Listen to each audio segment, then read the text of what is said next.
Rajasthan CM किसान सम्मान निधि योजना की 6वीं किस्त को लेकर इस समय सबसे बड़ी समस्या यही चल रही है कि किसानों को अब तक कोई एकदम साफ और आधिकारिक तारीख नहीं बताई गई है और इसी वजह से लगातार भ्रम की स्थिति बनी हुई है। हर दिन कहीं ना कहीं से अलग अलग जानकारी सामने आती है। कभी कहा जाता है कि इस हफ्ते आएगी, कभी कहा जाता है अगले महीने आएगी, और इसी चक्कर में किसान परेशान हो चुका है। असली सवाल यही है कि आखिर सच क्या है, किस दिन पैसा आएगा और किन किसानों को मिलेगा और किन की किस्त रुक सकती है। अब अगर हम पूरी स्थिति को ध्यान से समझें तो इस समय सरकार की तरफ से जो काम चल रहा है वो सिर्फ पैसे भेजने का नहीं है, बल्कि उससे पहले सबसे बड़ा काम है डेटा की जांच। पिछली किस्त में जो देरी हुई थी उसका सबसे बड़ा कारण यही था कि बहुत सारे अपात्र किसान भी सूची में शामिल हो गए थे। इसी वजह से इस बार सरकार पहले पूरी जांच कर रही है, उसके बाद ही भुगतान करना चाहती है। इसका सीधा मतलब यह है कि इस बार बिना जांच के पैसा नहीं आएगा, लेकिन एक बार जब प्रक्रिया पूरी हो जाएगी तो भुगतान तेजी से किया जाएगा। अब बात करते हैं सबसे महत्वपूर्ण चीज की, यानी 6वीं किस्त की संभावित तारीख। अभी जो अंदर की जानकारी और विभागीय तैयारी सामने आ रही है उसके अनुसार ये माना जा रहा है कि 18 अप्रैल 2026 से लेकर 25 अप्रैल 2026 के बीच किसी भी दिन पैसा ट्रांसफर शुरू हो सकता है। इसका मतलब ये हुआ कि अप्रैल के मध्य में ही ये किस्त आने की पूरी संभावना है।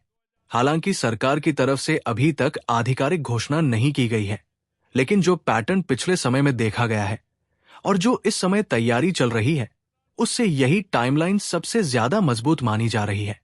अब यहां एक बात बहुत साफ समझनी जरूरी है कि ये तारीख क्यों आगे पीछे हो रही है। इसका कारण ये है कि इस बार सिर्फ पैसा भेजना ही लक्ष्य नहीं है, बल्कि सही किसानों को पैसा देना मुख्य उद्देश्य है। इसलिए हर जिले में डेटा वेरिफिकेशन चल रहा है, रिकॉर्ड अपडेट किए जा रहे हैं और जिन किसानों की जानकारी गलत पाई जा रही है उन्हें हटाया जा रहा है। यही वजह है कि प्रक्रिया में थोड़ा समय लग रहा है, लेकिन इससे फायदा यह होगा कि जो सही किसान हैं उन्हें बिना किसी परेशानी के पैसा मिल जाएगा। अब सबसे बड़ा सवाल जो हर किसान के मन में है वो ये है कि इस बार कितनी राशि मिलेगी। पहले हर किस्त में 1000 रुपए दिए जाते थे, लेकिन अब चर्चा ये चल रही है कि इस राशि को बढ़ाकर 2000 रुपए किया जा सकता है। अगर ऐसा होता है तो ये किसानों के लिए बड़ी राहत होगी, क्योंकि इससे सालाना मिलने वाली राशि भी बढ़ जाएगी।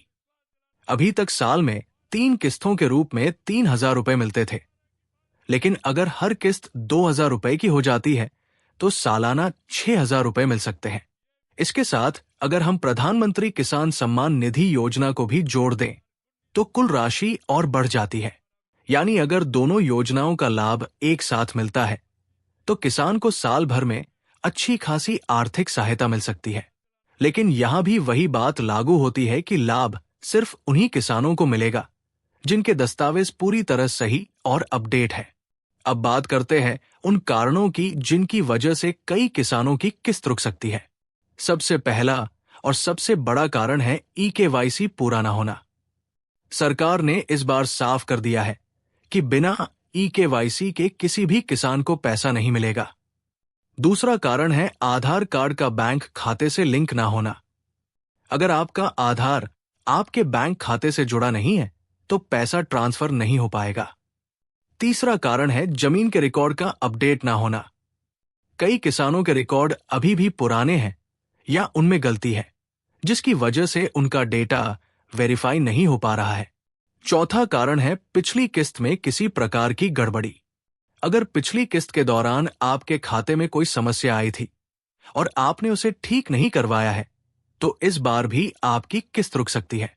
अब यहां एक और महत्वपूर्ण बात सामने आती है कि कई जिलों में पहले ही हजारों किसानों के नाम सूची से हटाए जा चुके हैं।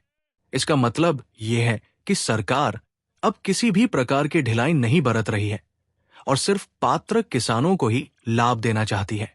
इसलिए अगर आपका नाम सूची में है तो भी एक बार जांच जरूर कर लें कि आपके सभी दस्तावेज सही है या नहीं।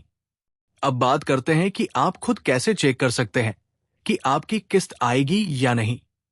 इसके लिए आपको कहीं जाने की जरूरत नहीं है। आप घर बैठे ही अपना स्टेटस चेक कर सकते हैं। आपको बस योजना की आधिकारिक वेबसाइट पर जाना है और वहां पर बेनिफिशियरी स्टेटस का विकल्प चुनना है। इसके बाद आप अपना आधार नंबर या मोबाइल नंबर डालकर पूरी जानकारी देख सकते हैं। अगर वहां पर आपका नाम दिखाई देता है और आपकी जानकारी सही है, तो समझ लीजिए कि आपका पैसा आने वाला है। लेकिन अगर वहां कोई त्रुटि दिखाई देती है या आपका नाम नहीं है, तो तुरंत उसे ठीक करवाना जरूरी है, वरना भुगतान रुक सकता है। अब एक और बड़ी बात जो सामने आ रही है वो ये है कि इस बार कुछ किसानों को एक साथ ज्यादा पैसा भी मिल सकता है। इसका कारण ये है कि उनकी पिछली किस्तें पेंडिंग हो सकती है। अगर किसी किसान की 1 या 2 किस्तें पहले नहीं आई थी और अब उसका डेटा सही हो गया है, तो उसे एक साथ 4,000 रुपए या 6,000 रुपए तक की राशि मिल सकती है। सरकार की तरफ से इस बार पंचायत स्तर पर भी सत्यापन का काम किया जा रहा है। गांव-गांव में किसानों के रिकॉर्ड चेक किए जा रहे हैं और नए आवेदन भी लिए जा रहे हैं। इसका मतलब यह है कि अगर किसी किसान का नाम पहले सूची में नहीं था, तो अब उसे जोड़ने का मौका मिल सकता है। लेकिन इसके लिए उसे अपने दस्तावेज पूरे करने होंगे। अब बात करते हैं कि अगर आपकी किस्त रुक जाती है, तो आपको क्या करना चाहिए। सबसे पहले आपको यह पता करना होगा कि किस वजह से आपकी किस्त रुकी है। इसके लिए आप अपना स्टेटस चेक करें और अगर कोई समस्या दिखाई देती है, तो उसे तुरंत ठीक करवाएं। इसके बाद आपको अपने नजदीकी केंद्र पर जाकर अपने दस्तावेज अपडेट करवाने होंगे। सबसे जरूरी बात यह है कि आप अपने बैंक खाते की स्थिति जरूर जांचें। कई बार बैंक खाते में छोटी सी गलती की वजह से भी पैसा नहीं आ पाता। इसलिए यह सुनिश्चित करें कि आपका खाता सक्रिय है और उसमें सभी जरूरी लिंकिंग पूरी है। अब अगर हम पूरी स्थिति का निष्कर्ष निकालें, तो ये साफ है कि 6वीं किस्त आने में अब ज्यादा समय नहीं बचा है।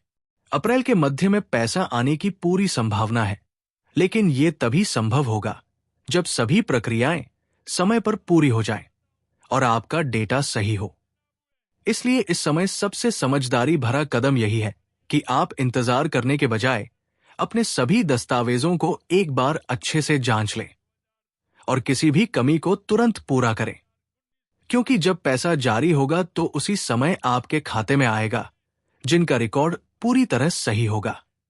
अंत में यही कहा जा सकता है कि इस बार सरकार पूरी तैयारी के साथ काम कर रही है और कोशिश यही है कि सही किसानों तक सही समय पर पैसा पहुंचे।